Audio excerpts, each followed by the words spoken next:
Hello, boys and girls, and welcome to another exciting edition of Innovation in a Changing World with your host, me, Mrs. Inman. All right, so today is Lesson 8. You need your mentor text, a pencil, and a highlighter, and maybe some Post-it notes as well. Grab those things. All right, today our focus is to be able to explain how an author uses reasons and evidence to support claims.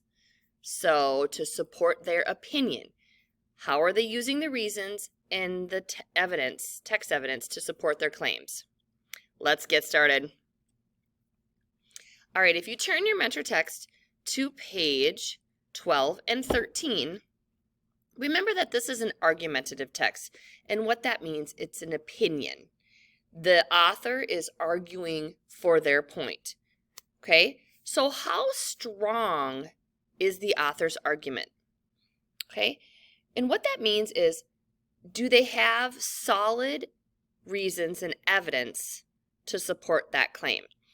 Okay, I have here, does the author say anything to weaken the argument? And what that means, like such as a stereotype. And a stereotype I have there is a mistaken idea or belief many people have about a thing or a group. And that can be about anything. I could think of a million different reasons or examples. So, is there anything here that maybe weakens that argument? Okay, let's go back and review what an argumentative or an opinion text is. Okay, remember we have our claim, and that is the opinion. It's what the writer is trying to convince us, the readers. Okay, what are they trying to convince us of? The reasons are the argument for why the reader should agree with the writer. Here is why. And then your evidence. There's evidence or an example. Details and facts the writer uses to prove the claim is correct. Okay, let's take a look and talk about analyzing an argument. So when we analyze that argument, it involves thinking about how strong or how weak the argument is. Now, I like that we've been talking about this in the last couple of days, and when we did the Would You Rather yesterday, that's a great, hey, these are my strong opinions about, why I chose this, okay? And you can tell if it's strong or weak by the evidence and the reasons that you give. All right, so take a look at this paragraph. We want to identify the reason. Typically, the reason starts out at the beginning.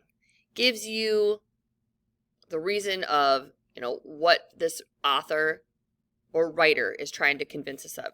And the reason here is a wind turbine farm would be a great benefit. Well, that's the reason.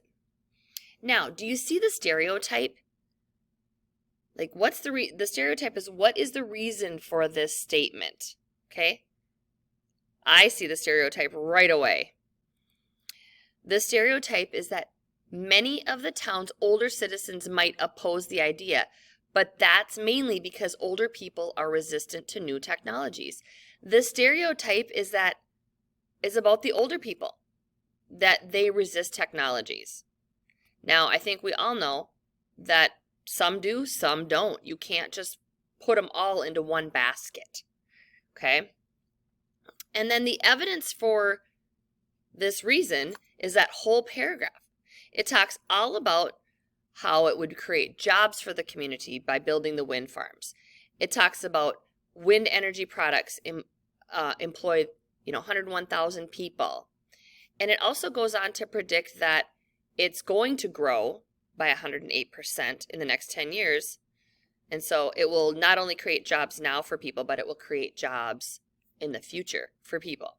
So that's the evidence. And those are all the facts.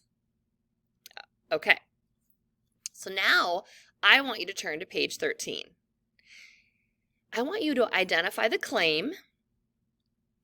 Okay, this is why we need a highlighter or a pen. I want you to identify the reason. And then I also want you to see if there's a stereotype in that. Okay? How does the stereotype weaken the author's argument? Okay, highlight your text evidence. Pause for now, come back in 5 or however long it takes you, and then we'll go over it. Welcome back. All right, so let's take a look at identifying the claim. Okay, so the claim here is that we should use this land to make a profit. That's the claim. Okay, did you get that? Oh, good. If you didn't, highlight it now. Okay, and then you can put like claim with an arrow off in your margins. The reason here is that wind power plant owners paid landowners over $22 million to use their land for wind farms. The extra money can help the community by giving farmers an extra income source. So that's the reason for their claim. And then here's the stereotype. Ooh, I gotta move myself. Sorry. The stereotype is that government has expressed concerns about wind farms making our town unattractive, but leaders often focus on small details instead of the big picture. So the stereotype and how the author weakens is saying that leaders often focus on small details instead of the big picture. Did you get that? So the author weakens her argument by saying, hey, leaders often focus on the small details. She is clumping leaders into one basket. Okay, I hope that helps. How did you do?